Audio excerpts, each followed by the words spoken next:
جب ہم لینے جاتے ہیں تو ہمیں وہاں پتہ ہے کہ کتنی مہنگائی ہے اور ہمیں وہاں سے کیسے ملتے ہیں. ہماری کوئی دشمنی تو نہیں ہے, کہتے ہیں ہماری دکانوں پہ خراب ہو رہے ہیں, کوئی لیتا نہیں ہے, اب ہم سستا کیسے بیچیں جب ہمیں سستا ملتا نہیں ہے. اب یہ تو حکومت کی ذمہ داری تھی, لیکن کوئی اس طرف کسی کی توجہ نہیں ہے. دوسری جانب عمران خان کا عسکری اداروں کے افسران کے خلاف جو ایک سٹیٹمنٹ پر بغاوت کا مقدمہ درج ہوا تھا, جس میں عمران خان کو 26 اپریل تک لاہور ہائی کورٹ نے ضمانت دی ہے. اس میں تھانہ رمنہ میں درج مقدمے میں خصوصی مشترکہ تحقیقاتی ٹیم تشکیل دے دی ہے. اب ایک بات یاد رکھیں کہ یہ کوئی دہشت گردی کا مقدمہ نہیں تھا, یہ اس بغاوت کا مقدمہ ہے جس میں جو فوجی افسران کے خلاف یا فوج بطور ادارہ کوئی بات کی جائے تو 130 اور باقی جو سیکشنز لگتے ہیں. اب penal code, Pakistan penal code کی سیکشنز کے تحت یہ ایف آئی آر ہوئی ہے. جو جے آئی ٹی کا کنسیپٹ ہے وہ صرف اور صرف جے آئی ٹی کا کنسیپٹ ہے. آپ کے جو انسداد دہشت گردی کی دفعات جب لگتی ہیں 780 لگتا ہے تو تب جے آئی ٹی کا کنسیپٹ ہے. یا ہم نے دیکھا کہ جو مرڈر کیس ہے, مرڈر کیس میں جو ہائی پروفائل مرڈر کیس ہیں, عرش شریف کا 302 لگا لیکن دہشت گردی نہیں لگائی گئی تھی, تو اس پر بھی اسپیشل جے آئی ٹی بنائی, وہ سپریم کورٹ کے آرڈرز پر بنی.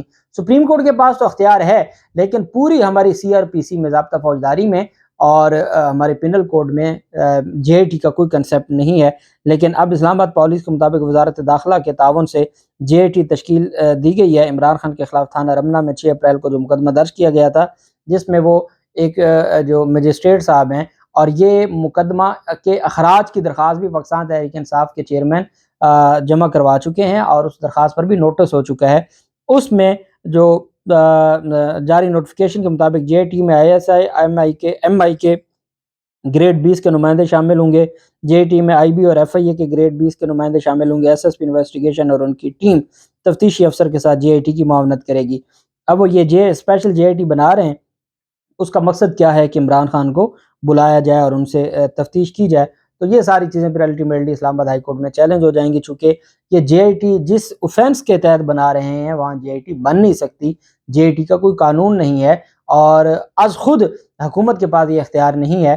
ہاں اگر کوئی عدالت کہہ دے حکومت کے پاس اختیار ہے, صرف 780 کے جو دہشت گردی کے مقدمات ہیں, دہشت گردی کے مقدمات میں جو سیکشن 18 ہے اس نے, یا سیکشن 19 ہے, اس نے اختیار دیا ہے وفاقی یا صوبائی حکومت کو جے آئی ٹی کا. اس کے علاوہ اور ہمارا جو عام کرمنل لا ہے اس میں جے آئی ٹی کا کوئی کنسیپٹ نہیں ہے, اور یہ صرف اور صرف ان کی جانب سے جو آپ جانتے ہیں وفاقی حکومت کا ایک طریقہ کار ہے, اور وہ اس حساب سے چلتی ہے. طیبہ گل ایک خاتون ہے جس نے الزام لگایا تھا چیئرمین نیب کا کہ وہ ہراساں کرتا ہے, اور پھر پاکستان تحریک انصاف کے چیئرمین عمران خان پہ جو اس وقت وزیر اعظم تھے کہ 1.5 ماہ وزیر اعظم ہاؤس میں رکھا گیا, مجھے اب سے بیجا میں رکھا گیا, وہ ایک مقدمہ درج ہوا تھا. اس مقدمے میں عمران خان کی طلبی کے معاملے پر جو اور یہ آئی جی اسلام آباد نے طلب کیا ہوا تھا, اس میں پاکستان تحریک انصاف کے وکلاء عدالت میں آئی جی کے سامنے پیش ہوئے, نعیم پنجوتا پیش ہوئے. درخواست میں کہا گیا کہ وقت کی کمی اور سیکیورٹی خدشات کے باعث عمران خان آئی جی آفس نہیں آ سکتے. درخواست میں کہا گیا کہ عمران خان کی ویڈیو لنک حاضری کی درخواست اسلام آباد ہائی کورٹ میں دائر ہے, اور ساتھ استدعا کی گئی کہ طیبہ گل کیس سے متعلق سوال نامہ مہیا کر دیا جائے تاکہ عمران خان جواب جمع کروا دیں. اب آئی جی اسلام آباد بھی چاہتے ہیں, پہلے چیف الیکشن کمشنر اور الیکشن کمیشن چاہتا ہے کہ جی عمران خان ہمارے پاس ہیں, اور انہوں نے توہین الیکشن کمیشن کا کیس مقرر کیا ہوا ہے. عدالتیں چاہتی ہیں کہ ہر صورت میں عمران خان ہماری عدالتوں میں ہے. اب آئی جی اسلام آباد بھی چاہتے ہیں کہ عمران خان آئی جی آفس میں آئیں. تو یہ ساری چیزیں جو ہیں وہ ایسے ہی چلتی جا رہی ہیں. بہرحال دوسری جانب ایک انٹرویو ہوا, اور یہ انٹرویو میرے خیال میں تو ان سے بہتر انٹرویو تو منصور نے کیا تھا جو مریم نواز کا انٹرویو تھا. بھلے وہ بعد میں چیزیں لیک ہوئیں, لیکن کوئی سوال تو پوچھا.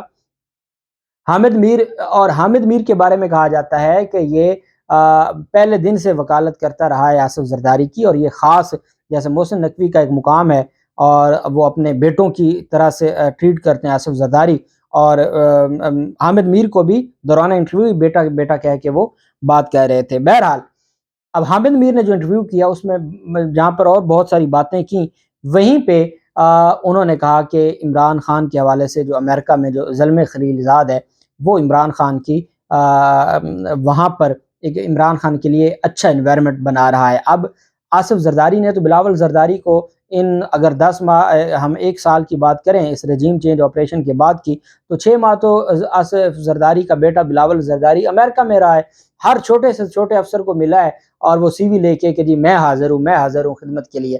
اب زلمے خلیل زاد وہ ہے جو افغانستان اور امریکہ کے درمیان جو طالبان اور امریکہ کے درمیان جتنے بھی مذاکرات ہوئے اور اس میں بہت بڑا کردار زلمے خلیل زاد کا تھا، اور وہ پاکستان کی جو سابق قیادت ہے ان کے ساتھ مل کر ساری چیزوں کو دیکھ رہے تھے۔ اب زلمے خلیل زاد نے جواب دیا، کس کا جواب دیا؟ انہوں نے جواب دیا آصف زرداری کا۔ اچھا پہلے میں آپ کو وہ انگلش میں بتاتا ہوں اور پھر میں آپ کو وہ اردو میں۔ زلمے خلیل زاد کہتے ہیں responding to Pakistan mister 10%، Pakistan کے جو mister 10%، I do not lobby for anyone or any country and I'm no one's agent, کہ نہ میں کسی کے لیے، عمران خان کا کہا تھا نا، وہ کہتا ہے نہ میں کسی کے لیے لابی کر رہا ہوں، نہ میں کسی کا ایجنٹ ہوں، نہ میں کسی ملک کے لیے لابی کرتا ہوں۔ I have shared my sincere concern about Pakistan's triple crisis، میں نے تو پاکستان کا جو کرائسس ہے اس کے حوالے سے بطور ایک خیرخواہ کے میں نے تو اس پر اپنے کنسرن شو کیا تھا، میں نے کوئی کسی ملک یا کسی شخص کی ترجمانی نہیں کر رہا تھا یا میں ان کے لیے کوئی لابی نہیں کر رہا تھا، which unfortunately is intensifying and have suggested، کہ جو اس وقت میں تو اس پاکستان کے حالات کی بات کر رہا تھا جو اس وقت بہت تباہی کی طرف جا رہے ہیں، and have suggested what should be done Mr. 10%، کہ میں نے اس وقت یہ کہا تھا کہ جی آپ کو بجائے اس کے کہ میرے خلاف بات کریں، آپ کو تو بات کرنی چاہیے عوام کی۔ کہتے ہیں کہ should not country first and honor babies legacy, کیا آپ کی ذمہ داری نہیں بنتی تھی کہ پہلے آپ پاکستان کا سوچتے اور بے نظیر بھٹو کا جو ویژن تھا اس کے مطابق چلتے؟ to preclude and melt down that will head at the 220 million 220 million لوگوں کے ساتھ آپ نے جو حشر کیا ہے، تو آپ کو شرم نہیں آتی ایسی باتیں کرتے ہوئے؟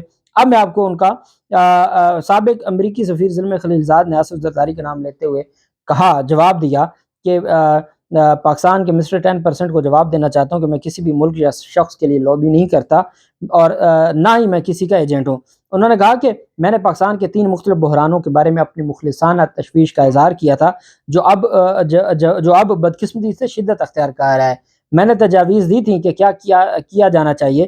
زلمے خلیل زاد کہتے ہیں کہ دوسری دفعہ آصف زرداری کو مسٹر 10% کہتے ہوئے کہا کہ مسٹر 10% کو آپ نے اپنے ملک کو سب سے پہلے آپ کو رکھنا چاہیے تھا اور بی بی شہید کی میراث کا احترام کرنا چاہیے تھا تاکہ ایک ایسی تباہی کو روکا جا سکے جس میں 22 کروڑ لوگ متاثر ہو چکے ہیں۔